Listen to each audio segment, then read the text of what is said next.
tanah pertanian. Nah, dari sini kami diminta untuk kami mencari ada 3 narasumber. Yang pertama ada petani, hukum, dengan pemerintah. Dimulai dari Bapak pertanyaan yang pertama.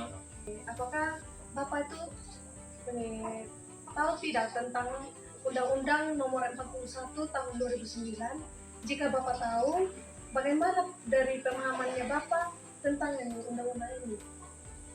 Itu pertanyaan pertama, Pak. Artinya begini, dari undang-undang ini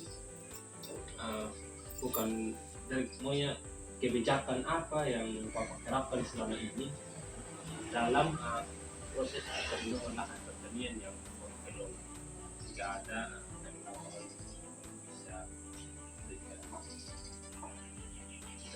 pemahaman. Jadi baik adik-adik atas pertanyaan yang diberikan tadi. Kalau mengenai perundang-undangan nomor 41 tadi tentang pertanian, memang baru kali ini saya tahu juga. Karena kenapa? Karena kami sebagai petani dari dulu, kita ini kan tanah warisan dari moyang. Jadi kita yang dulunya kita punya nenek, kita punya orang tua yang hanya bertani tapi musiman. Nah, kebetulan saya orang pertanian juga yang paham bagaimana ternyata pertanian itu punya nilai ekonomis gitu. Bukan hanya sekedar bertani dalam skala musiman setiap musim hujan. Nah, jadi kita kebetulan saya orang pertanian ya saya terapkan apa yang saya pelajari itu saja sih. Kalau masalah perundang-undangan itu saya belum tahu. Terima kasih adik-adik sudah datang juga. Ternyata kita petani itu lahannya dilindungi. Saya pikir selama ini ya siapa yang punya tanah itu hanya berdasarkan pajak saja, sertifikat gitu. Kita belum paham tentang ternyata lahan pertanian itu punya perundang-undangan, pasti punya dasar hukum. Nah, itu saya terima kasih. Jadi kalau memang saya belum tahu dan baru kali ini saya tahu, meskipun saya orang pertanian tapi saya belum tahu ternyata ada undang-undang. Jadi, terima kasih saya sudah paham. Pertanyaan yang ketiga, Bapak, apa Bapak merasa mendapatkan dukungan yang cukup dari dinas pertanian terkait perlindungan lahan pertanian atau tidak? Jadi seperti ini, dalam Islam ini ketika Bapak menerapkan perlindungan lahan dalam pertanian, apakah ada dukungan yang bersifat moral dari pemerintah dalam ini penyuluh pemerintah di bidang yang pertanian? Kalau ada Bapak bisa tidak ada juga. Jadi begini adik-adik ya, kalau dukungan pemerintah secara langsung di saya mungkin saat ini saya belum merasakan karena itu tadi saya belum tergabung dalam kelompok pertanian. Kalau saya sudah tergabung mungkin saya akan rasakan dampak.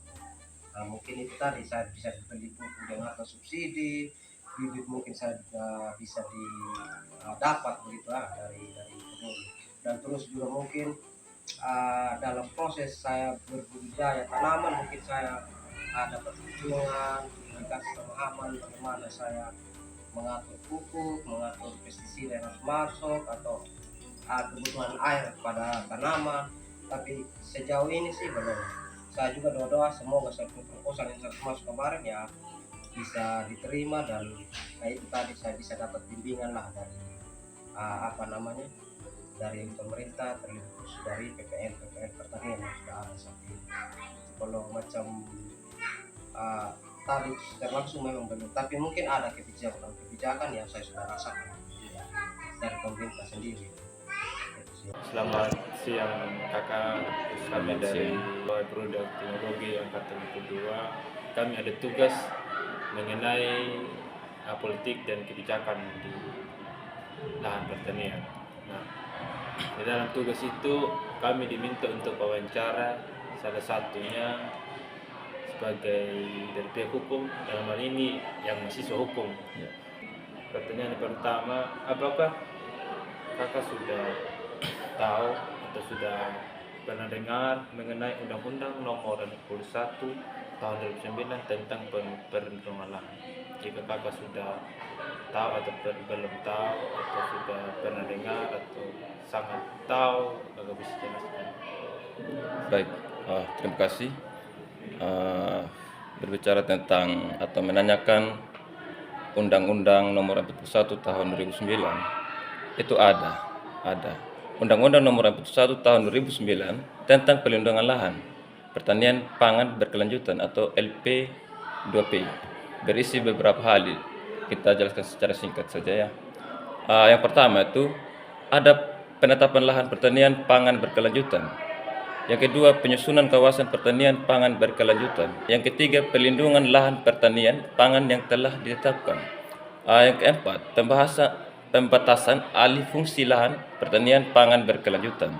Itu ada beberapa fungsi dari Undang-Undang Nomor 41 Tahun 2009 tentang pelindungan lahan. Setelah ini dijelaskan mengenai undang-undang ini, kira-kira apa yang mempengaruhi dari cara bertaninya dan cara mengelola lahan sesuai dengan undang-undang yang kakak sudah jelaskan tadi?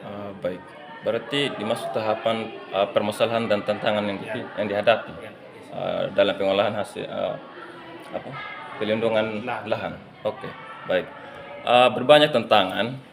Di sini saya hanya bisa jelaskan atau menyampaikan tantangan internal pembangunan pangan dan pertanian Indonesia itu terbatasnya sumber daya alam, perubahan iklim global, dominasi usaha tani skala kecil dan profesi, kehilangan hasil panen, dan pemborosan pangan masih cukup tinggi. Itu salah satu permasalahan atau konflik yang terjadi di Indonesia. Biasanya kalau berbaiknya bagus di pertanian salah dengan cara bertanian yang tidak perlu dapat obat karena menjaga lahan ini agak beda lagi. Kalau pakai cara disemprot ada penyebab. Lebih baiknya kita cabut.